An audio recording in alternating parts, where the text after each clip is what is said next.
반갑습니다. 오늘 정전 총서편의 교법의 총설 공부할 순서인데요. 대종사님은 그냥 이렇게 법문을 하신 게 아니라 그 정전 첫머리에 개교의 동기를 쓰셔가지고 내가 왜 새로운 회상을 열었는지, 새로운 회상을 열어서 무엇을 하려고 하는지, 또 그 목적을 달하기 위해서 어떤 방법으로 그 목적을 달할지를 아주 명료하게 짧은 문장으로 쓰셨어요. 근데 거기에 그 원불교 뭐랄까요, 내용이 아주 압축되어 있다고 할까? 이제 그런데 오늘 배우는 교법의 총설은 그거보다는 약간 긴 문장이긴 한데, 이거는 마치 어떤 책의 서문, 책을 쓰면 서문을 쓰잖아요. 그래서 이 서문을 읽으면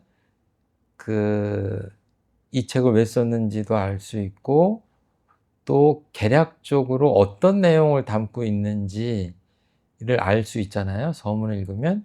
그런 내용이에요. 쉽게 생각하자면.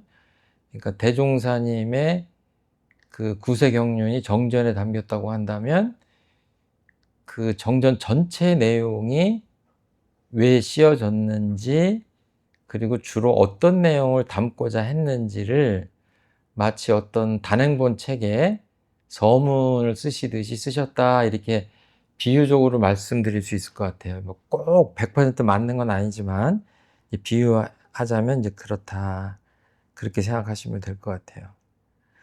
그러니까 우리 교도님들은 늘 대종사님 교법을 공부는 하지만 이 경전 공부가 중요한 게, 이 경전은 소태산 대종사님이 이제 무형한 진리를 깨달으시고 그거를 당신의 언어로 표현해 놓으신 거거든요. 그러니까 그냥 보통 범부 중생들이 대뜸 이 우주의 진리, 인생의 어떤 삶의 이치 같은 것들을 단박에 깨닫기란 대단히 어려워요.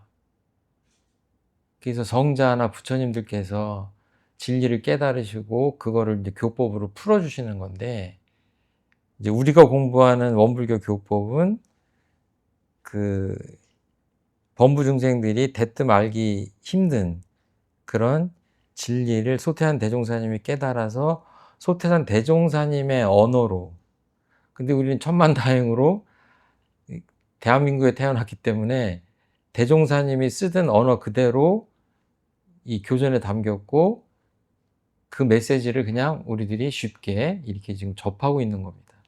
그 자체가 굉장히 그 은혜로운 일인데, 그래서 이거는 어떻게 보면은 이 진리를 언어화한 게 경전이잖아요.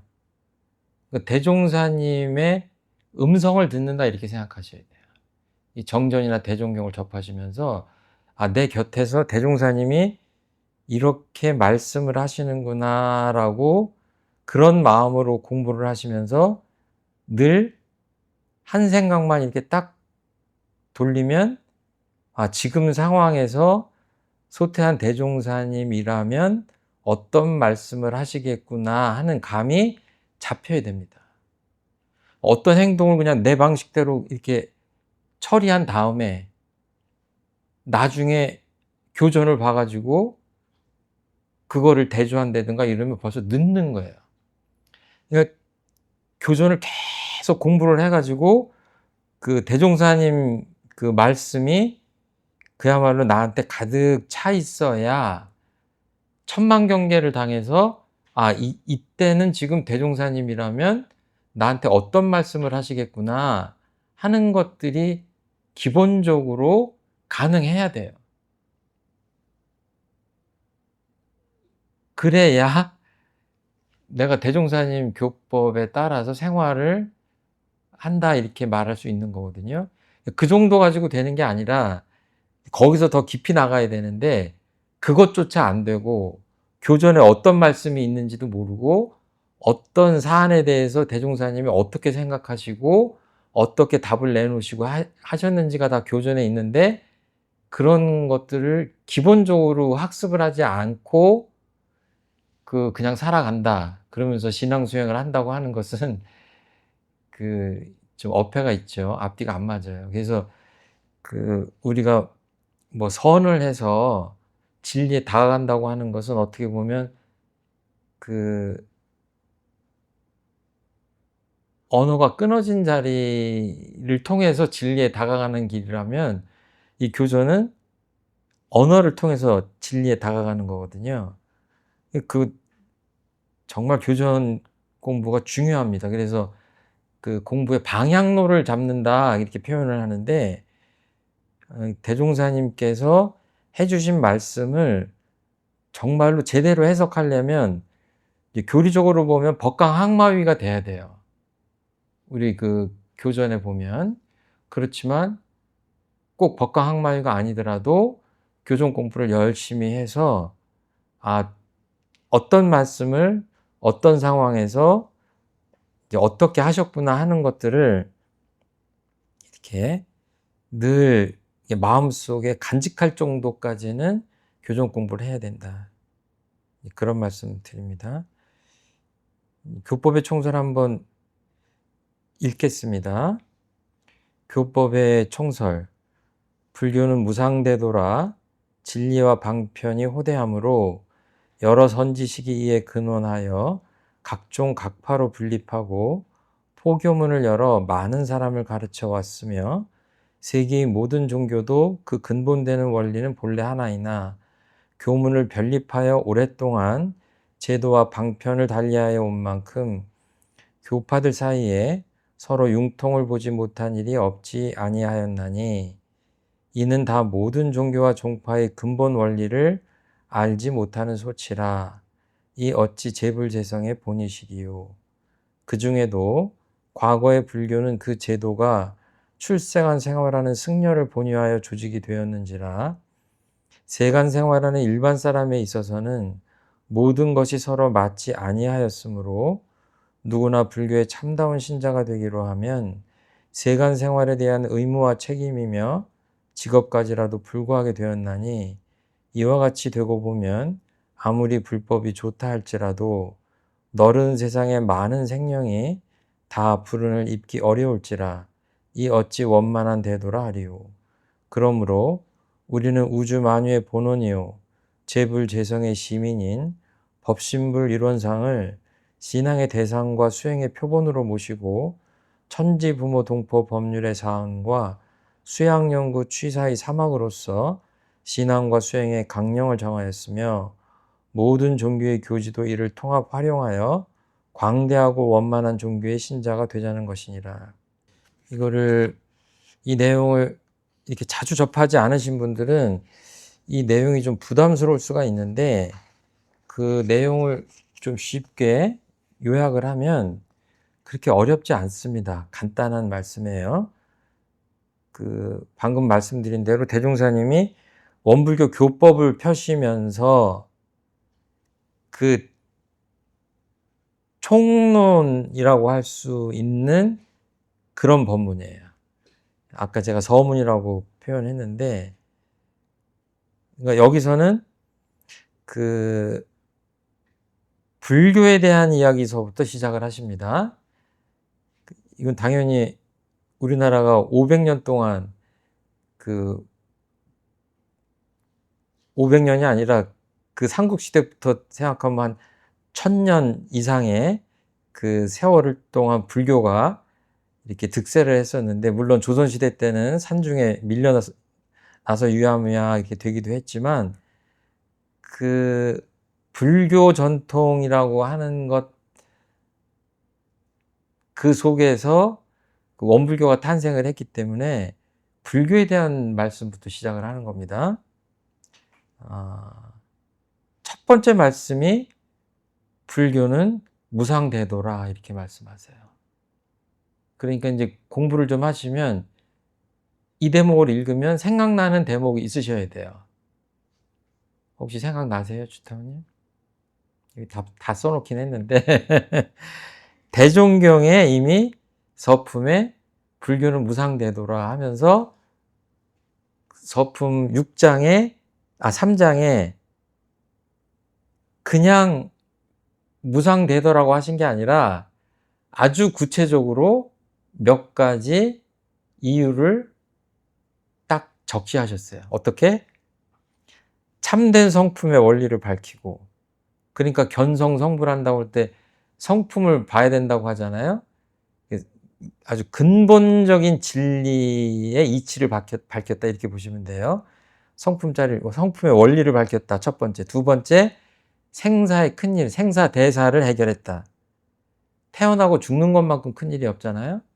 불교를 공부한다고 하는 것은 결국은 인생에 있어 최대의 그 숙제라고 할 수 있는 생과 사의 문제를 풀어야 되는데 불교가 그거를 근본적으로 해결해 놨다 이렇게 보신 거예요. 세 번째, 인과의 이치를, 콩 심은 데 콩 나고 팥 심은 데 팥 나고 주는 사람이 받는 사람이 되고 받는 사람이 주는 사람이 된다는 모든 것들은 다 원인과 결과로 계속 끊임없이 이렇게 그 맞물려 돌아간다고 하는 인과의 이치를 드러냈다. 이게 세 번째예요.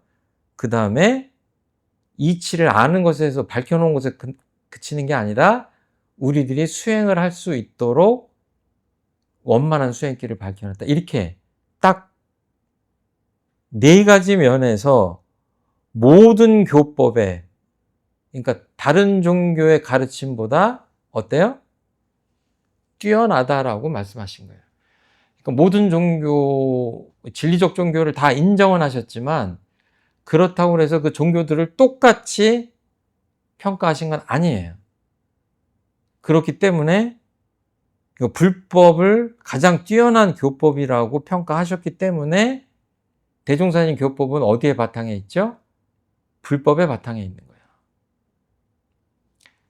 그래서 대종사님이 네이밍을 한 건 아니지만 정산종사님께서 이름을 지셨지만 원불교라고 불교자가 들어간 거예요. 그리고 그 서품에 보면 내가 장차 회상을 열 때에도 불법에 기초해서 완전 무결한 회상을 펴겠다라는 표현이 나오잖아요. 다 여기에 근거한 겁니다. 기본적으로 불교에 대해서 무상대도, 이것보다 뛰어난 큰 도는 없다라고 평가하고 선언하고 시작하시는 거예요. 선지식, 여기 사전에 제가 찾아놨습니다. 이렇게 법 높은 승려들을 흔히 얘기하는데, 뭐, 이렇게 수도인이나 공부인이나 이렇게 그냥 바꿔서 생각해도 됩니다. 여러 선지식이 이에 근원하여 각종각파로 분립하고 포교문을 열어 많은 사람을 가르쳐 왔으며, 뒤집어서 생각하면요, 무상대도고 그 방편이 넓고 크기 때문에, 그러니까 뭐예요? 요즘 말로 하면 컨텐츠가 엄청나게 풍부한 거예요. 불교라는 그 교법이. 그러니까 뭐예요? 그냥 단순하면은 각종각파로 분립하기가 어렵잖아요. 그런데 갖고 있는 그 교법의 그 내용이 엄청나게 풍부한 거예요. 그러니까 뭐예요? 그거를 하나하나 잘라가지고 특화시켜서 각종각파로 분립할 수 있었다고 해석할 수 있는 거예요. 아무튼 이 세상에 그 이로움을 주기 위해서 그 도가 높은 그 선지식들이 각종각파로 분립해서 사람들을 가르쳐 온 거예요. 포교문을 열어서. 그러니까 우리나라에 지금 우리나라만 해도 불교 종파가 몇이냐 그러면 제가 옛날엔 알았는데 지금 최근에 검색은 안 해봤는데 셀 수 없이 많아요. 엄청나게 많아요. 이름을 다 헤아릴 수 없을 정도로 많아요. 우리나라만 그런데 전 세계적으로 보면은 불교의 파가 얼마나 많겠어요. 종단이 얼마나 많고, 교단. 예. 그러니까 기본적으로 이렇게 여러 가지 포교문을 열고 각종 각파로 분립한 거에 대해서 근본적으로 잘못됐다고 보시진 않는 거예요. 곰곰이 이 문장을 뜯어보면 근본적으로 잘못됐다고 하신 게 아니라 그럴 수 있겠다라고 보신 거예요. 그리고 본인은 어떻다? 여러 사람들을 가르치기 위해서 그랬다라고 평가한 겁니다. 그 목적은 선한 목적이다 이렇게 보신 거예요. 그런데 이제 그 두 번째 문장, 세계의 모든 종교도 그 근본되는 원리는 본래 하나이나, 여기서부터 주의 깊게 보셔야 됩니다. 교문을 변립하여 오랫동안 제도와 방편을 달리하여 온 만큼 교파들 사이에 서로 융통을 보지 못한 일이 없지 아니하였나니 이는 다 모든 종교와 종파의 근본 원리를 알지 못하는 소치라. 이 어찌 재불재성의 본이시리요. 이게 원불교의 정체성을 나타내는 교법의 총설에서도 상당히 중요한 부분이죠, 지금. 대종사님께서는 세계의 모든 종교도 그 근본되는 원리는 본래 하나다 이렇게 보신 거예요. 이거를 원불교 교도님들은 너무 평범하게 받아들여요. 근데 지금도 세상을 보면 종교 간의 분쟁 또는 갈등으로 인해서 엄청난 비극들이 지금 발생하고 있습니다. 원불교 분들은 입문할 때부터 이런 얘기들을 너무 자주 들어가지고 놀라워하지 않아요. 사실은 놀래야 되는 대목이에요. 근데 이 말씀의 뿌리를 찾으면은 어디서 찾을 수 있냐면, 대각하시고 나서 만유가 한 체성이요 만법이 한 근원이로다, 그 말씀으로부터 비롯됐다고 할 수 있어요. 이걸 삼동윤리로 따지자면 만유가 한 체성이라고 하는 건 뭐예요? 동기연계다 이렇게 보시면 돼요. 모든 존재들이 한 기운으로 엮여져 있다 이렇게 보신 거예요. 그 뒷문장은 뭐예요? 만법이 한 근원이로다. 그러니까 만법 귀일했다는 얘기예요. 모든 법들이 여러 가지로 나뉘어져 있는 것 같지만 그 근원이 하나라고 보는 거예요. 진리는 하나다. 이 우주도 하나고, 그러니까 당연히 진리도 하나라고 보신 거예요.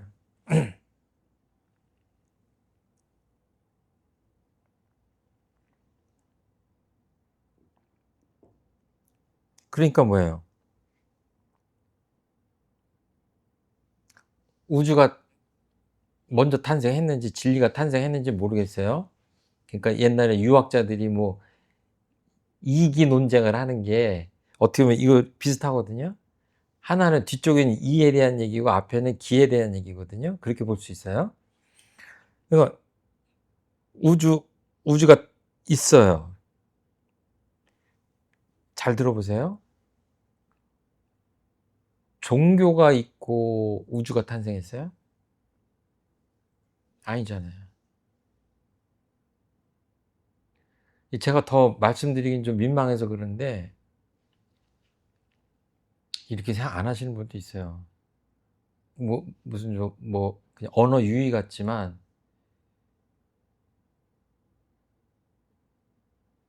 그 우주는 누가 만들었냐 그러면 이제 얘기가 복잡해지니까 그러긴 하는데, 우리가 보기에는 종교는 인간이 만든 거예요. 이 말도 공감하지 않는 분이 있을 수도 있어요. 뭐 여러 가지 종교가 있으니까. 그런데 종교라는 거는 뭐 영어로 따지고 그러지만 이게 한자로 보면 마루종자에다 가르칠 교자거든요. 진리를 깨달은 성자나 부처님들이 그 아주 고갱이가 되는 아주 가장 뛰어난 가르침, 마루종자, 가장 뛰어난 가르침을 담은 게 종교라고 본다면, 이 우주를 또는 우주를 있게 한, 또는 그 작동하고 있는 우주 만물을 섭리하는 그런 어떤 진리, 이런 것들을 설명하는 거 아니에요. 설명해서 가르쳐 주려고 하는 게 종교잖아요. 그냥 쉽게 생각한다면 어떻게 가르쳐요? 인간의 언어로 가르치는 거 아니에요. 그러니까 뭐 우주가 인간의 말을 하진 않잖아요. 우주가 태어나고 그 다음에 인간의 종교가 있는 거죠. 그러니까 너무 간단한 얘기인데 이거를 반복하는 이유는 왜 그러냐면, 우주도 하나고 진리도 하나지만 종교는 뭐예요? 역사 속에서 수많은 깨달은 사람들이 나왔기 때문에 종교는 하나일 수 없죠. 있다가 없어지고 없다가 있어지고 그러잖아요. 전 세계적으로 종교사를 보면 엄청나게 많은 종교들이 시대를 따라서 탄생했다가 자기 역할을 다하면 역사 속에서 사라지잖아요. 그렇죠? 종교는 여러 개인 거예요. 이 말씀 맞잖아요. 종교는 여럿이지만 그 근본되는 원리는 본래 하나잖아요. 그렇죠?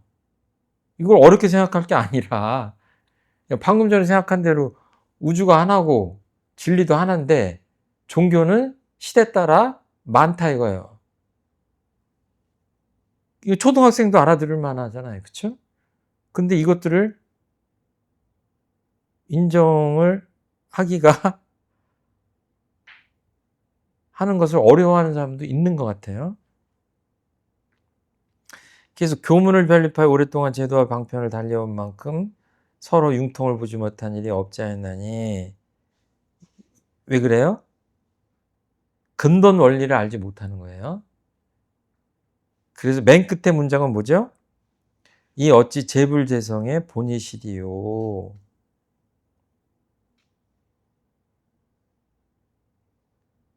그러니까 지금 여기 제가 물이 한 잔 담겼는데 이게 물이에요, 워터예요?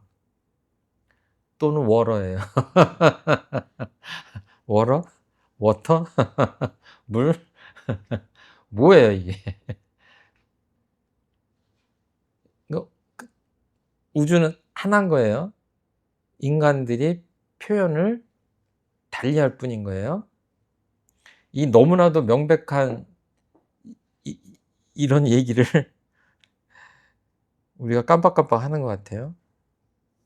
이 우주는 어떤 사람은 하나님이 만들었다고 그러고, 어떤 사람은 부처님이 만들었다고 그러고, 어떤 사람은 알라가 만들었다고 그러고, 이 기독교의 그 신도 그 명칭을 보면 한 20개 됩니다. 제가 다 잊어버렸는데 무슨 엘로힘, 뭐 여호와, 뭐 엄청나게 많아요. 다 같은 신을 얘기하는 거예요. 그 표현하는 방식은 수십 개예요. 근데 만약에 그걸 가지고 서로 싸운다고 하면 이게 정말 넌센스죠. 그런데 우리 역사가 그렇게 흘러온 거예요. 거기에 대한 안타까움이 지금 담긴 그런 얘기입니다. 제가 이제 교전에 관계된 내용들은 제가 이렇게 메모를 해서 지금 드렸어요. 꼭 기억해야 될 대목은, 교리도에 보면 이론은 법신불이니 진리불이니, 이거는 이렇게 깨달은 인간을 이야기하는 인간 부처가 아니에요. 진리. 다른 식으로 얘기하면 뭐 신이라고 할 수도 있고, 섭리라고 할 수도 있고, 뭐 진리라고 할 수도 있고. 우주만유의 본원이요. 그러니까 이걸 쉽게 보자면 우주 안에 있는 모든 만물은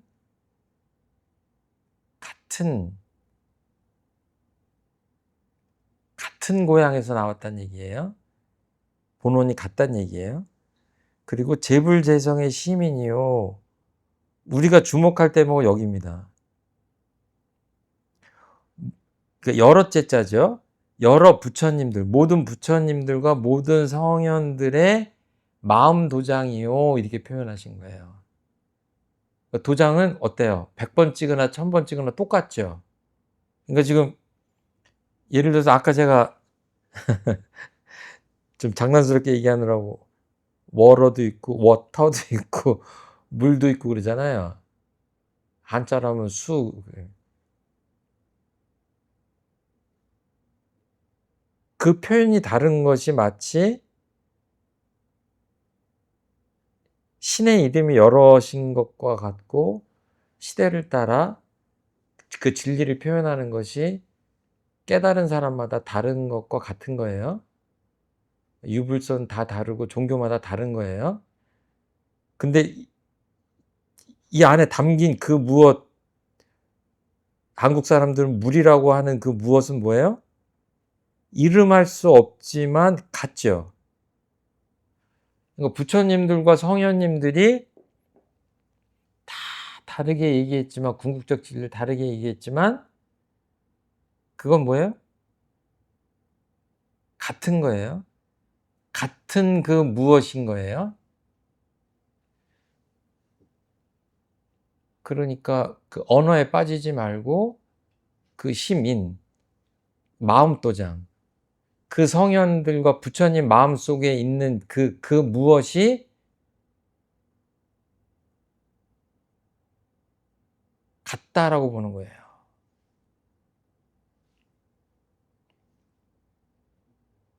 그러니까 연인끼리 연애를 하는데 사랑해, 그러니까 나도 사랑해 그랬는데 계속 다퉈요.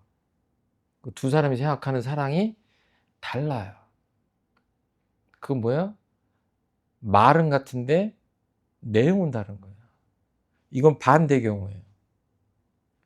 뭐 사랑이니 자비니 표현들은 다 달라. 그런데 뭐예요? 그 전하고자 하는 그 무엇은 같다는 얘기예요. 깨달은 사람들의 눈으로 보면 그게 통하는 거예요. 3000년 전에, 2500년 전에 부처님이 전하고자 했던 것, 또는 예수님이 말하고자 했던 것, 뭐 이런 것들이, 공자님이 말하고자 했던 것들이 시대와 상황과 문화적 배경에 따라 달리 표현됐을 뿐이지만, 그 핵심 메시지가 뭐냐라고 했을 때 그것이, 그 무엇이 같다라고 명확하게 그렇게 인식할 때 이 시민이라고 하는 단어를 쓰는 거예요. 그러니까 뭐예요? 그 같은 시민 자리에서 이분들이 같은 노력을 했기 때문에 그분들을 대변하는 거예요. 어찌 이렇게 각종각파로 이렇게 분립되어 있는 게 재불재성의 본이겠느냐라고 대변을 하는 겁니다. 역사 속에 수많은 붓다와 성현들을 대변하시는 거예요. 왜? 소태한 대종사님이 그분들의 마음속을 꿰뚫어 보시는 거예요. 우리들이 대종사님을 하고 마음이 통하면 어때요? 이 말씀을 어렵지 않게 받아들일 수 있죠. 그렇게 해서 넘어갑니다. 그래서 과거의 불교는 그 제도가 쭉 출세간 생활하는 승려를 본여의 조직이 되었는지라 세간 생활하는 일반 사람에 있어서는 모든 것이 서로 맞지 아니하였으므로 쭉 나갑니다. 그렇게 해서 너른 세상에 많은 생령이 다 불운을 입기 어려울지라 이어찌 원만한 대도라 하리요. 이 대목은 뭐냐면, 불교는 무상대도라고 시작하면서 방금 전에 다른 종교 얘기도 했죠. 종교 일반의 얘기도 됐는데 여기서 다시 과거 불교 얘기를 말씀을 하시는 거예요. 그런데 이 내용은 뭐죠? 무상대도라고 하셨지만 앞에서는, 여기서 뭐예요? 좀 비판적이죠. 원래의 불교는 무상대도인데 오랜 세월이 흘러오면서 뭐예요? 여기서 가장 비판적으로 말씀하신 게 뭐예요?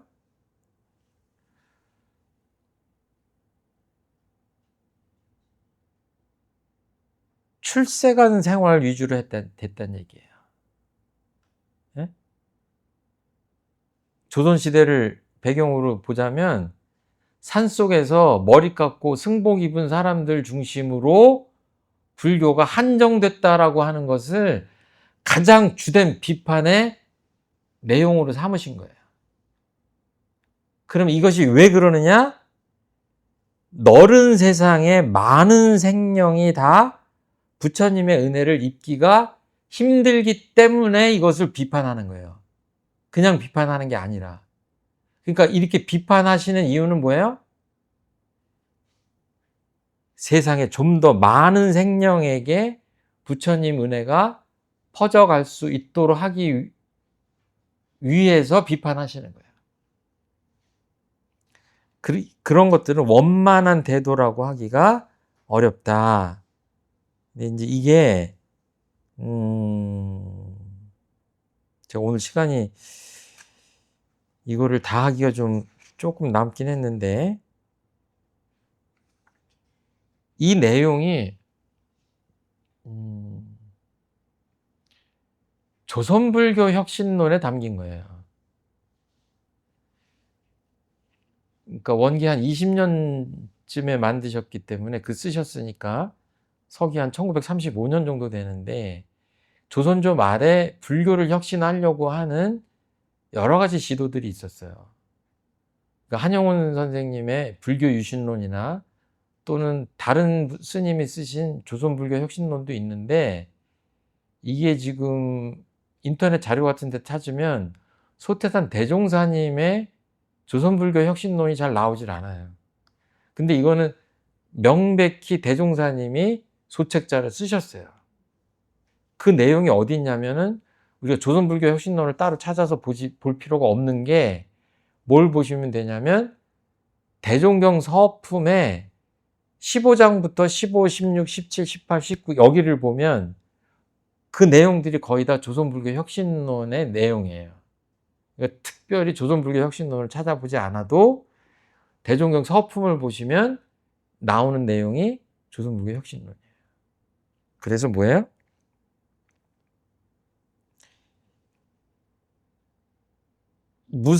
무상대도인데 그 제도와 방편이 원만하지 못하게 역사적으로 흘러왔으므로 그것을 혁신해야 되겠다라고 하시는 것이 조선불교 혁신론의 내용이고 그것이 원불교 교법의 정체성이에요.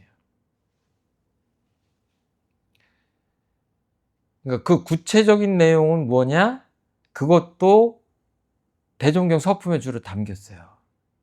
그러니까 이제 다음 시간에 오시면은 그 서품을 쭉 읽어보시고 특히 15, 16, 17, 18, 19까지는 거기를 꼼꼼히 읽어보시면 그 말씀을 하시려고 교법의 총설에서 뭐예요? 무상대도라고 불교를 엄청나게 칭송하셨다가도 역사 속에서 보면 혁신하지 않을 수 없다는 말씀을 지금 교법의 총설에서 하시는 것을 이해할 수 있는 거예요.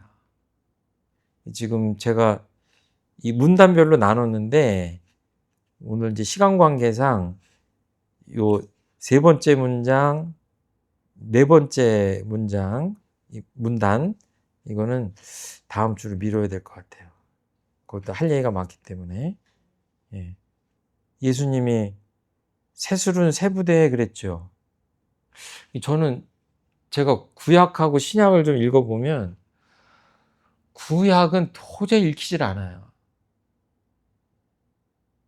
어렵고 이해도 안 되고 좀 이런 뭐 기독교 신자가 아닌 사람이 이런 얘기를 하니까 좀 그러긴 한데 이해할 수 없어요. 하나님을.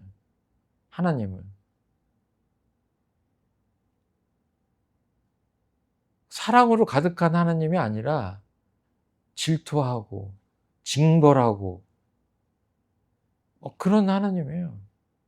구약의 하나님은. 어떨 땐 너무 잔인한 거 아닌가? 근데 신약으로 넘어오면 어떠죠? 예수님이 전한 하나님은 어때요? 사랑의 하나님이에요. 앞에서는 막 율법의 하나님이라 안 지키면 어때요? 막 벌하는. 그러니까 이스라엘 민족이 그 하나님하고 계약을 맺은 게 구약이거든요.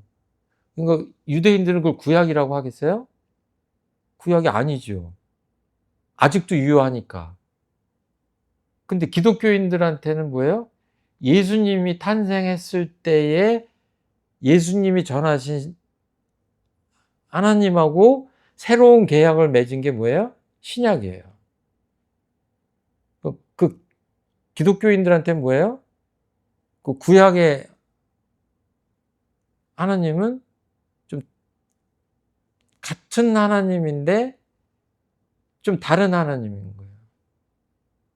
제가 이 얘기를, 그러니까 구약을 그 교과서로 삼는 건 뭐예요? 유대교죠.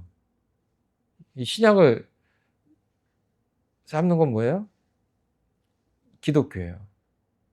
그 우리 교전 보면은 불조유경 있잖아요. 불교에 그 불조유경이 들어와 있잖아요. 그쵸? 그 마치 구약과 같은 거예요. 비유하자면. 이 비유가 좀 거칠긴 하지만. 근데 제가 이 얘기를 드린 건 뭐냐면, 제 추측에는 하나님이 변하신 게 아니라, 다른 하나님이 아니라, 마치 다른 하나님처럼 느껴지는 건 왜 그럴까, 그 생각을 제가 해봤거든요. 신학자분들한테 이렇게 여쭤보고 싶은데, 하나님이 변한 게 아니라 사람들이 변한 거예요.